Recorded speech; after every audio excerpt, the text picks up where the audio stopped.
Assalamualaikum warahmatullahi wabarakatuh. Di sini kami dari kelompok 5 akan menyampaikan materi tentang sistem pencernaan manusia. Sebelumnya, perkenalkan terlebih dahulu anggota kelompok kami. Yang pertama yaitu saya sendiri, Alif Dwi Melandri dengan NIM 001, dan teman saya. Dan saya Rahmanida Yuniarti, NIM 028. Kali ini kami akan membahas yang pertama, pengertian sistem pencernaan manusia, yang kedua, fungsi sistem pencernaan manusia, yang ketiga, organ-organ pencernaan pada manusia, dan yang keempat, gangguan pada sistem pencernaan manusia. Yang pertama, pengertian sistem pencernaan manusia.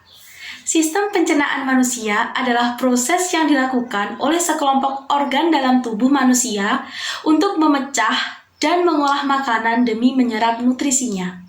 Nutrisi yang didapatkan akan disalurkan ke seluruh tubuh untuk digunakan sebagai energi serta menjaga fungsi organ lainnya. Selanjutnya, fungsi sistem pencernaan manusia.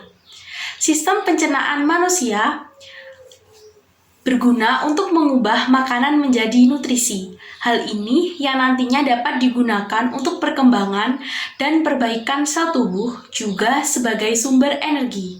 Jadi, fungsinya sangat penting untuk keberlangsungan hidup seseorang. Makanan dan minuman yang masuk ke dalam tubuh harus diolah terlebih dahulu agar bermanfaat bagi kesehatan. Organ-organ pencernaan manusia. Yang pertama, mulut. Yang kedua, kerongkongan atau esofagus. Yang ketiga, lambung. Yang keempat, usus halus. Yang kelima, usus besar. Dan yang terakhir, anus. Yang pertama, mulut. Di dalam rongga mulut, makanan akan dicerna secara mekanik oleh gigi, lidah, dan kelenjar air liur dengan cara dikunyah dan dihaluskan agar menjadi potongan-potongan makanan yang lebih halus.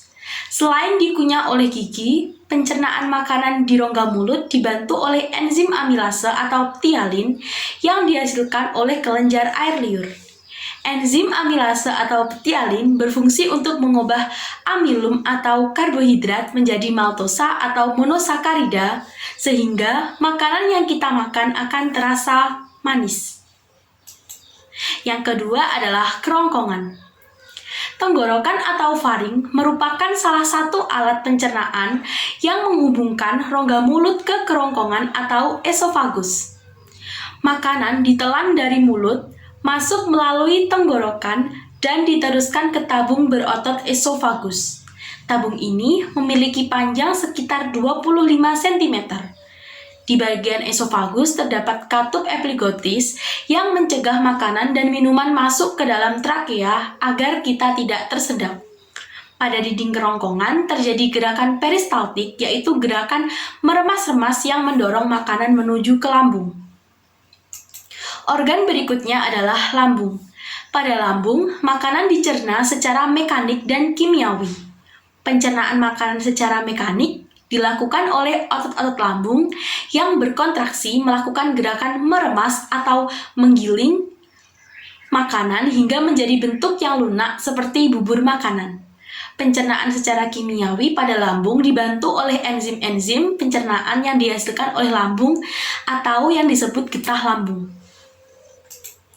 Getah lambung terdiri dari yang pertama, asam klorida atau HCl berfungsi membunuh bibit penyakit yang masuk bersama makanan. Yang kedua, enzim pepsin berfungsi mengubah protein menjadi pepton. Yang ketiga, enzim renin berfungsi menggumpalkan protein susu menjadi kasein atau dengan bantuan kalsium. Organ yang selanjutnya yaitu ada usus halus. Usus halus merupakan tempat untuk menyerap sari makanan dan juga sebagai tempat untuk proses pencernaan yang paling panjang. Nah, di sini usus halus memiliki beberapa bagian. Yang pertama yaitu dedunum atau yang biasa kita sebut dengan usus 12 jari. Nah, di sini fungsi dedunum yaitu untuk mencerna makanan secara kimiawi dan dibantu oleh enzim-enzim yang sebagian dihasilkan oleh pankreas. Yang kedua yaitu ada jejunum atau yang kita juga sebagai usus kosong. Nah, fungsi dari usus kosong ini untuk menyerap gula, asam amino, dan asam lemak. Yang ketiga yaitu ada ileum atau yang biasa kita sebut juga sebagai dengan usus penyerapan. Nah, di sini fungsi dari ileum yaitu untuk menyerap nutrisi makanan yang belum diserap pada proses sebelumnya.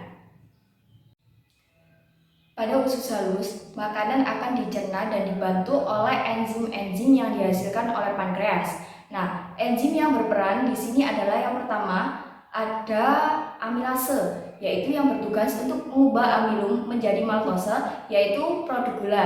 Yang kedua ada lipase yang berfungsi untuk memecah lemak.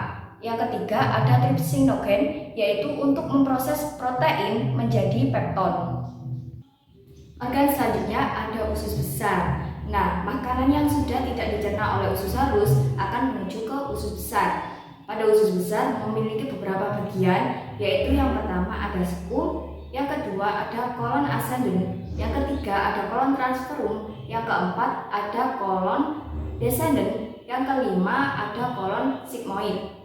Nah, pada usus besar ini terdapat bakteri yang bernama bakteri E. coli. Bakteri ini berfungsi untuk membantu proses pembusukan pada usus besar untuk menjadi feses. Fungsi dari usus besar yaitu yang pertama untuk menyerap air. Jumlah kadar air yang berlebihan akan diserap oleh usus besar supaya feses tidak menjadi encer. Yang kedua yaitu untuk membentuk massa feses atau massa kotoran.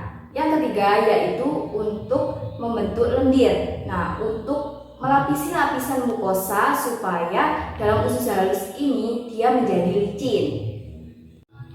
Organ yang terakhir yaitu ada anus. Anus merupakan tempat pembuangan feses atau sisa makanan yang sudah tidak dibutuhkan oleh tubuh. Nah, sebelum feses ini dibuang, feses akan ditabung terlebih dahulu pada bagian rektum. Otot sphinkter yang menyusun rektum ada dua, yaitu yang pertama otot polos, yang kedua otot lurik. Di sini ada beberapa penyakit dan kelainan pada sistem pencernaan manusia. Yang pertama yaitu ada diare. Diare merupakan salah satu gangguan yang paling banyak dialami manusia. Nah, di sini diare menyebabkan si penderita akan merasakan mulas pada perut dan feses akan menjadi encer. Nah, di sini juga diare dialami karena adanya iritasi pada selaput dinding usus besar. Yang kedua ada sembelit. Nah, gangguan pada sembelit ini akan menyebabkan si penderita akan mengeluarkan feses yang keras. Di sini sembelit disebabkan karena usus besar menyerap air terlalu banyak.